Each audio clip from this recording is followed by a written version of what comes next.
One thing that's really struck me lately is when I talk with other moms, maybe it's in the comments, maybe it's in real life, and I notice, and I feel this in myself, this desire for comfort, this desire for easy. What decision's going to be easier? What decision's going to bring me comfort? But I think one thing that I want to talk about today is choosing your hard.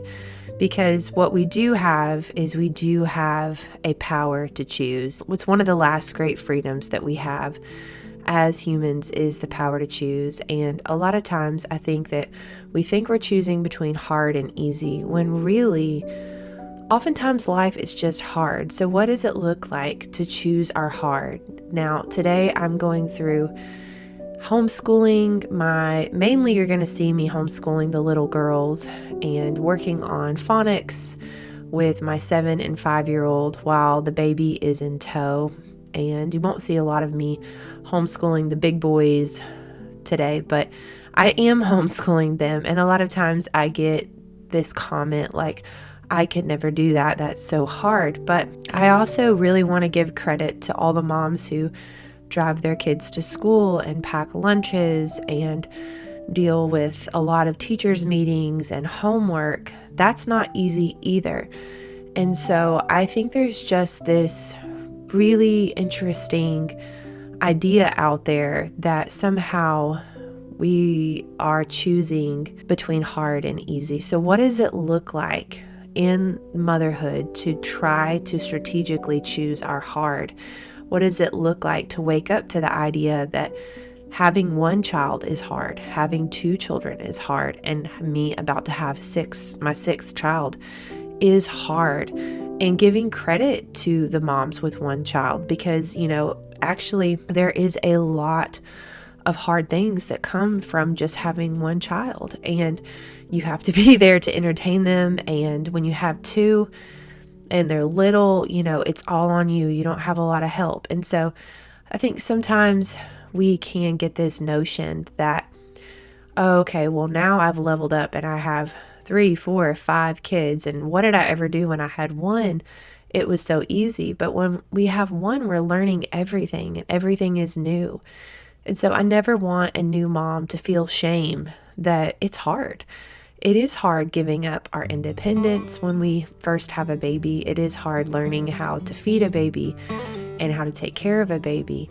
And it's just not easy. But I think once we realize that motherhood is always going to have its challenges, that it's always going to be hard in its own way, it really can be so freeing to realize, okay, now that it's kind of hard all the time in its own way, what does it look like for me to begin to choose my own hard? What does it look like for me to, instead of thinking I'm choosing between hard and easy, start to realize that maybe one kind of hard will be more meaningful to me, will be more worth it in the end. It's more of the kind of seed I want to plant because it's the harvest I want to plant. And for me, strategically in my family, we have been blessed to have a lot of children, and we have been blessed with fertility, and that's not something I take lightly. And yes, it is hard to have 5 children, the 6th in my womb right now, but it's a hard that I would choose every single day, and it's a hard that I am so very, very grateful for. So I want to pause right now and just say, hey, my name is Lana. This is Girl Teach Me. This whole channel is just made to help you be a more intentional mom. If you want to level up in your motherhood and just be encouraged, that's why I'm making these videos, and I hope they can be a help to you. And I say it in almost all my videos, but if you happen to be pregnant, I have a free class down below just to help you change your whole birth experience with 5 key decisions that you may not even know that you can make to change your birth experience. So the link is down below. I think if we can change this mindset little by little in motherhood, it will be so freeing for you. I know it's been freeing for me to realize that, hey, when I procrastinate and I don't do what I ought to do, there's a unique hard that comes from that. But there's also a hard that comes from being disciplined and doing what I ought to do and doing the next right thing. And one is going to yield a far better harvest than the other. But that I not be deceived that I am choosing between hard and easy. Now, The procrastination might feel temporarily easier, but the pain that will come from procrastinating on doing what I ought to do will have its own hard. And when I reap the harvest, that really awful harvest from procrastinating and not doing what I ought to do, I am going to be living in a hard that I kind of chose. And, I don't think that what I'm saying is that just because we're, for me, I'm a Christian, just because I'm a Christian doesn't mean that I will have an easy life. In fact, Jesus says to his disciples, in this world, you will have trouble, but take heart, I have overcome the world. And so when there's just this fake gospel out there that if we trust in Jesus, all of our cares and our worries will go away, we won't have sickness, we won't have hardship, that's just not true. In this world, we will have trouble, we will have hardship. But again, back to that choice. God gives us that free will choice, that choice to love him. It's a choice to do the next right thing. And for me as a Christian, it's really important for me to not try to do it on my own, to not try to be self-sufficient, to not try to rely on myself, because I'm just going to come up empty every time. So just really asking the Lord to help me, getting his help on board, asking the Holy Spirit, Lord, help me to stay in step with your Spirit as I walk through very mundane things. But I think we can make the mundane a masterpiece. I really do. I really think that God is pleased to see quiet faithfulness. He sees every single little moment we have during the day. The moments where nobody's going to pat us on the back for doing the right thing. Nobody's going to pat us on the back for doing what's best for our children, even when it's hard. Nobody's going to pat us on the back when we get dinner going early and we make that decision to take care of our body and go to bed at a decent hour. But that quiet faithfulness of doing the next right thing, I think is so very valuable and so very beautiful in the Lord's sight that it should be what we're aiming for. But what seems to get in the way, like I said from the very beginning, is this almost idol of comfort, almost this idol of easy, like we're constantly just trying to make our life easier. And I don't think that's bad from a systematic point of view.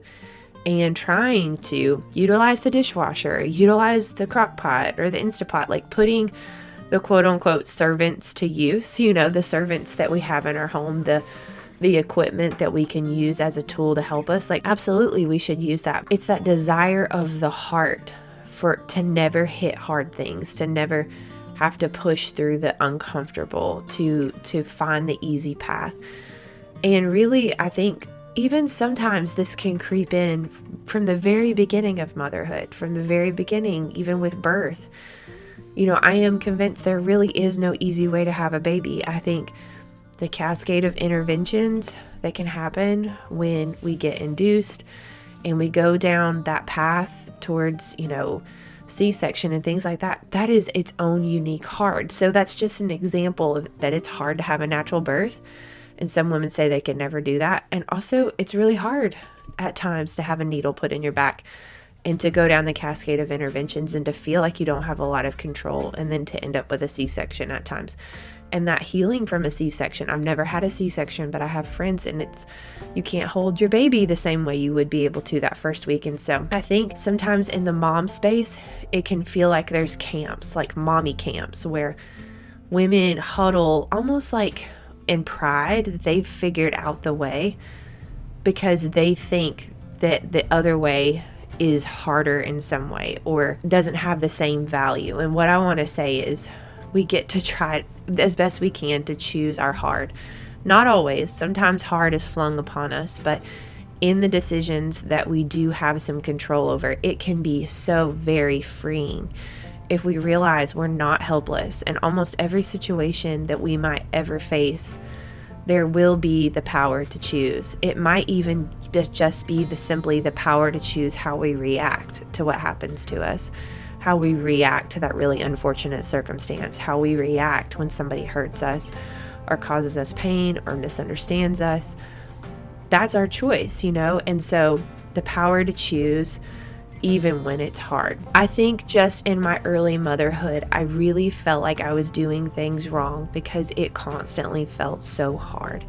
Can you relate? Like that it felt like I was doing it wrong because I was tired a lot, or it felt like I was doing it wrong because my kids weren't doing exactly what I wanted them to do. And I kept just consulting parenting books and trying to glean wisdom, and that wasn't wrong. But I think at the underneath it all, it was because I was hitting pain, and I thought that was because I was doing it wrong. And what I want to say is just sometimes it's just painful, and motherhood has its beauty and it has its reward. But what I think I want more young moms to know is just because you're hitting a difficult season, or just because your kid is going through a developmental dip and not sleeping well, or just because you're exhausted and you feel like you're at the end of your rope, it doesn't always mean that you're doing something wrong. Maybe it means that you're doing something really meaningful and you're doing it right. And maybe it's just you're taking the harder path, but maybe it's the better path. And so I think what a better question is, am I living to please the audience of one? I mean, for me as a Christian, the better question is not, am I doing it right because it's hard? It's, am I being obedient? Am I loving my kids in the right way? And I think it's really important. A really great definition that my church uses a lot is that love is having the highest good in mind for another. I'll say it again because it's so good. Love is having the highest good in mind for another. That in our culture, love is, oh, I affirm everything you do, or love is, I never tell you you're wrong. But really, I think love is having the highest good in mind for another. And that can mean choosing hard when it comes to loving others well. Doing what is best for my kids is oftentimes harder than what is easier. I mean, of course, I could just let my kids sit on TV all day or let them sit on a screen all day. But that's not actually loving them, because that's not actually what's best for them. And what is best for them is helping them see, okay, but we need to go outside, but we need to eat healthy food, but we need some sunshine, but we need to drink water. Helping them make the right choices, helping them to take care of their bodies. That's love. But I'm also going to meet a headwind every single time I try to do something good for my family, because we live in a fallen world and we have an enemy, and our kids don't always want to do what's best for them, just like we don't always want to do what's best for us. And so if you're meeting a headwind in life, it could mean that you are going down a challenging path, but a worthy one. A challenging path, but one that will help you reap a harvest. And I just want to encourage more younger moms to take heart. He's overcome the world, and to not grow weary in doing good, for in time we will reap a harvest. And it's just going to take time, little by little, moment to moment faithfulness, doing the next right thing. And when we feel like we can't go on, just realizing, okay, we do have the power to choose. And oftentimes just even using that power to choose, like, Lord, I need your help. This is really hard. I don't know what to do. I need wisdom. I need energy. Just keeping that conversation continually flowing like little arrow prayers, because he sees us in that heart. And I do believe that he provides help. He provides help oftentimes just through encouragement. It could be an encouragement of somebody you follow. It could be an encouragement of a friend. When I looked back over this past year with my husband, when we went on our getaway, we take a look at the whole year. We kind of go month by month and we make a list of everything we're thankful for. And oftentimes it's people. I mean, God really provides through relationships. I think even flexing the power to choose with heart is investing in relationships, because relationships, they do make such a difference in the end. Yes, it's harder to take the time to form those really special friendships in adulthood. Making adult friends can be hard. Sometimes you think you want to be friends with somebody and they parent in such a different way. It's so wild, and you're like, I don't know if this is going to work. But I think it's worth pushing through, choosing the hard, just to make sure that you have some relationships in your life, because when times get really tough, I think God does often use people to help us out. And so that's kind of my rant today, kind of my thoughts I've been having when it comes to choosing your hard. You know, it's hard being in the carpool line. It's hard homeschooling. It's hard packing lunches. It's hard doing a million dishes all day. If we do have the choice to choose how we school our kids, because not everybody does have the full choice. School is an example of choosing your hard, but it goes into a million different places in motherhood. But it really is a hard place to be when we feel helpless, when we feel like we have no power to choose. And so what has been very freeing and eye-opening to me is almost in every circumstance, God has reserved for me the power to choose, even if it's just choosing the right reaction to what's going on. But let us not be deceived that there is actually an easy button for motherhood that is somehow elusively out there that we have not achieved yet, that there's some kind of product we can order through Amazon that will instantly make our life free from any care or worry. God's got to provide.